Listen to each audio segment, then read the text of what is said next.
Acabei o livro A Parábola do Sonhador, da Octavia Estelle Butler, e queria fazer um artigo sobre o assunto, mas não queria escrever um artigo como faço normalmente, e portanto queria tentar alguma coisa um pouco diferente.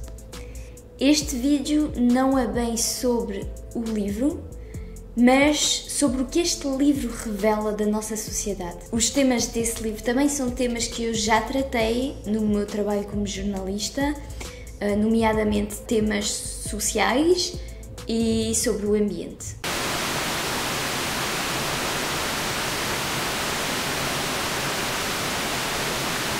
Em primeiro, é importante contextualizar o livro.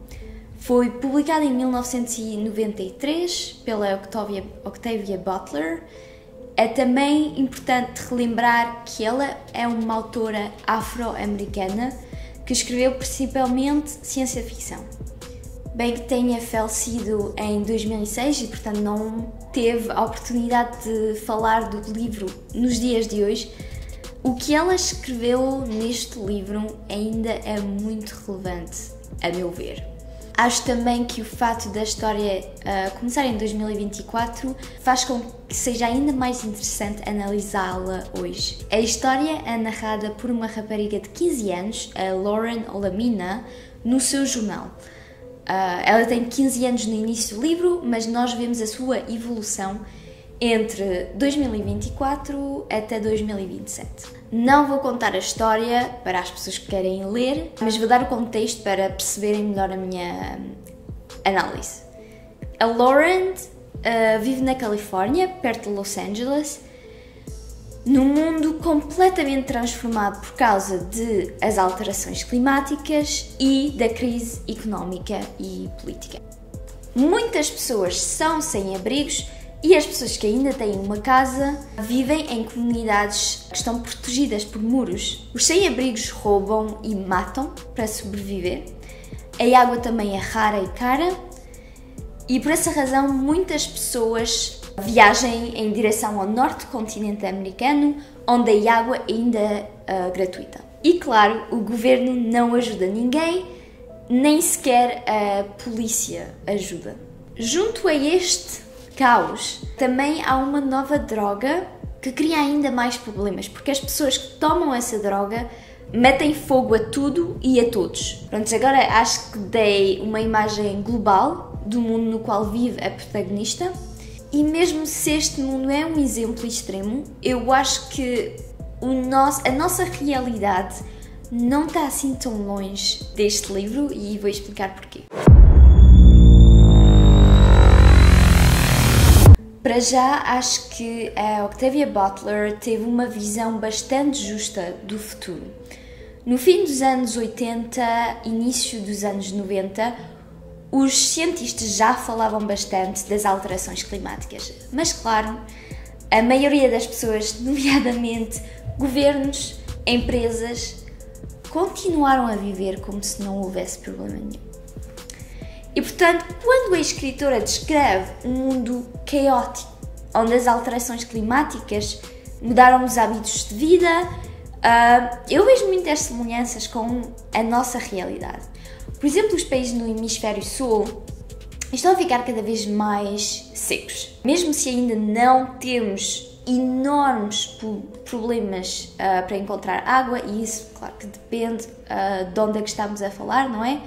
Há cada vez mais cidades e países que têm problemas com água. Recentemente, por exemplo, li um artigo no New York Times que falava que a cidade de México, aparentemente, daqui a algumas semanas, o sistema de transporte de água da cidade é capaz de ficar completamente seco. Este problema já existe há bastantes anos e nos bairros onde as pessoas são mais pobres, as pessoas já estavam habituadas a não ter água às vezes. Mas este problema agora também não só acontece nos bairros mais pobres, mas também nas casas dos ricos. E é talvez por isso que houve o artigo sobre isto, não é? No caso da cidade do México, o problema vem principalmente das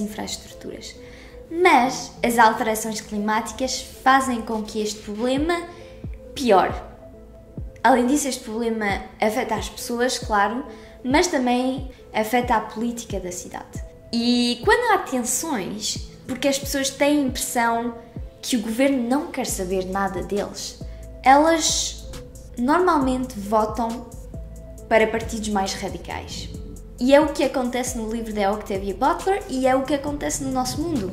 Por exemplo, o fato dos partidos nacionalistas estarem cada vez mais presentes na Europa demonstra exatamente isso. E para quem pensa que as alterações climáticas não têm nada a ver com política, lembrem-se do fato que estes últimos anos na Europa as alterações climáticas criaram bastantes problemas, que seja nos países mais a sul, onde há cada vez mais incêndios, que destroem terras para cultivar, que destroem casas, que destroem infraestruturas, ou nos países mais ao norte, onde há cada vez mais inundações, que fazem exatamente a mesma coisa, que destroem terras agrícolas, que destroem casas, infraestruturas. Tudo isso faz com que o cotidiano das pessoas fique cada vez mais difícil, não é? E então, claro que a popularidade dos partidos nacionalistas não tem só a ver com as alterações climáticas, mas estas alterações climáticas também fazem parte dos fatores que fazem com que as pessoas queiram votar para partidos mais radicais. No seu livro, a Octavia Butler também explica que há cada vez mais terremotos. E se o fenómeno de terremotos é natural, as alterações climáticas fazem que os terremotos sejam mais frequentes nas zonas onde já há terremotos. Um relatório do IPCC, ou seja, os cientistas do Conselho Intergovernamental sobre Mudanças Climáticas, demonstra que a quantidade de água que cai quando chove tem aumentado desde 1950. O que é que isto quer dizer? Isto quer dizer que, com as temperaturas mais elevadas, o ar tem mais vapor de água e, consequentemente, quando chove, chove mais. Mas o problema é que esta mudança de peso a nível da crosta do nosso planeta destabiliza o equilíbrio desta crosta e, portanto, cria mais terremotos. Além dos problemas ligados às alterações climáticas, a escritora também fala de racismo no seu livro. Este tema não é tão visível no livro, mas ao ler é fácil ver que os brancos e os pretos não têm boas relações. Por exemplo, a protagonista Lauren explica que vive num bairro com muros à volta e a maioria das famílias que vivem neste bairro são pretas ou da América do Sul e há tipo uma ou duas famílias que são brancas. E percebemos que eles nem sempre têm confiança uns com os outros. E através de certas conversas também percebemos que as pessoas que ainda têm trabalho são na maioria branca. Quando uma pessoa preta tem trabalho, ela tenta guardá-lo porque sabe que não tem tantas oportunidades como as pessoas brancas.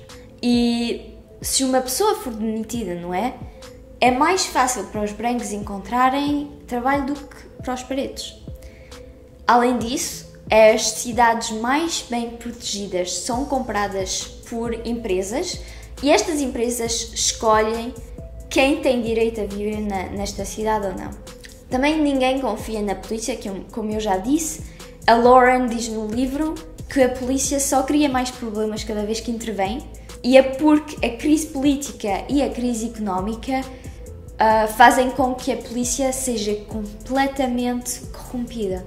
Claro que a situação no livro é extrema, mas acho que atualmente a nossa sociedade ainda não resolveu os problemas de racismo, sobretudo o racismo sistémico, ou seja, o racismo que está mesmo nas nossas infraestruturas, nas nossas sociedades. Por exemplo, houve um movimento Black Lives Matter nos Estados Unidos que chegou depois à Europa e ao resto do mundo, realmente, e muitas pessoas começaram a perceber que havia mesmo este racismo sistémico, mas quando olho para o mundo à minha volta, eu acho que mesmo se agora sabemos um pouco mais, não sei se mudamos muito a nossa maneira de ser e de fazer.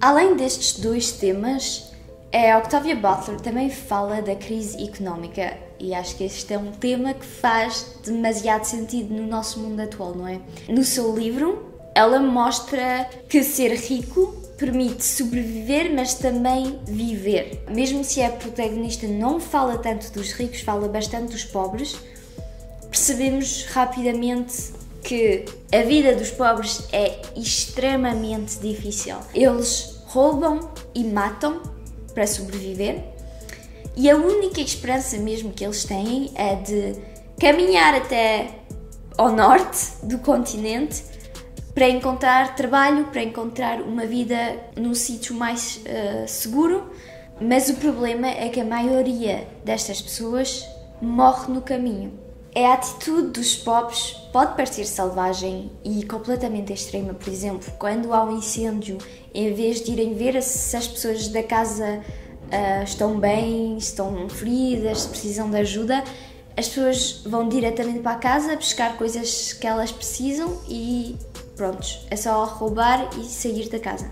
O nosso mundo talvez não seja assim, bem que acho que depende onde estamos a analisar a situação, mas acho que podemos afirmar que a pobreza extrema tem a capacidade de desumanizar cada um de nós. Por causa do capitalismo e da globalização, a diferença entre os pobres e os ricos não para de aumentar cada ano.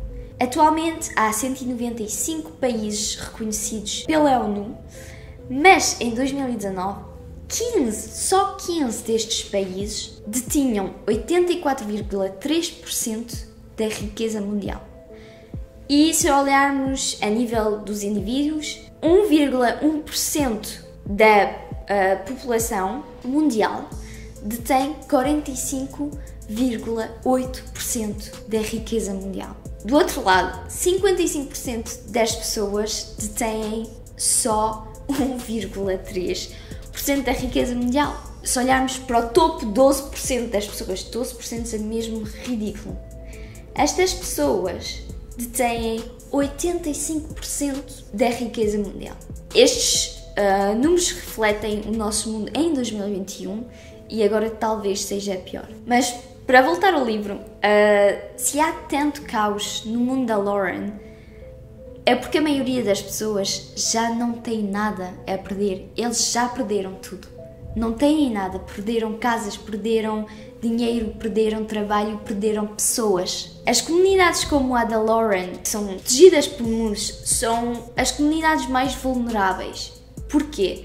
Porque as pessoas pobres, como estão tão desesperadas, tentam entrar nestas comunidades, o que não acontece, por exemplo, nas cidades que são compradas por empresas, porque estas cidades têm mais dinheiro para guardar, para fazer com que haja mais segurança. Vemos então que a relação entre pobreza e criminalidade faz todo o sentido e podemos dizer a mesma coisa do nosso mundo, não é? E isso é um fenómeno que foi estudado durante muitos anos. Onde há demasiada pobreza, também há criminalidade. E não é porque os pobres são pessoas más ou que não têm valores, mas realmente porque a situação na qual eles encontram-se é tão difícil que eles tentam sobreviver como podem. Agora, não posso dizer que há mais ou menos criminalidade agora do que nos anos 90, quando a Octavia Butler escreveu o livro dela, porque é impossível saber isso. Para já, porque a impressão que as coisas estão cada vez a piorar é subjetiva, não é? E, portanto, eu acho que quando a Octavia Butler descreve um mundo tão caótico e com tanta insegurança, acho que demonstra mais o sentimento que ela própria tinha, que o mundo no qual ela estava a viver estava a ficar cada vez pior. E é normal, por exemplo, em 1992, em Los Angeles, houve insurreições nas ruas porque havia problemas entre a comunidade preta e a polícia de Los Angeles. Isto foi um ano antes da publicação do livro e, portanto, eu acho que a impressão que ela tinha que as coisas estavam a ficar cada vez pior ou que podiam ficar pior nos anos a seguir faz todo sentido. No final, este livro tem muitos mais temas que eu gostaria de analisar, mas não vou ter tempo. Por exemplo, o tema da religião, que é muito importante no livro. E, aliás, os temas que eu tratei não foram tratados com a profundidade que gostaria, mas, novamente, é a ideia de fazer um vídeo curto, não muito comprido. Mas a razão pela qual eu decidi fazer este vídeo sobre o livro é porque a Octavia Butler disse numa entrevista que o livro era um conto com uma moral. Ela queria que, depois de ler o livro, que os leitores questionassem o mundo que estão a criar. O que ela descreve no livro, felizmente, não é real, mas acho que nós não estamos tão longe dessa realidade. Quando acabei de ler o livro, pensei muito no nosso mundo. Às vezes tudo parece tão pesado, tão difícil, sobretudo quando lemos, ouvimos, vemos as notícias. Mas algo que eu gostei muito neste livro é a protagonista, a Lauren, que tem mesmo muita esperança, que mesmo num mundo assim completamente louco, ela ainda tem esperança que as coisas melhorem. Acho que ainda temos humanidade e esperança suficiente para mudar as coisas. Portanto, para concluir, recomendo ler este livro, mas para quem não gosta de ler, acho que é importante, depois deste vídeo, parar um pouco e pensar nas nossas vidas e no nosso cotidiano. Quais são as escolhas que fazemos todos os dias? Será que estas escolhas ajudam ou destroem o nosso mundo, a nossa sociedade?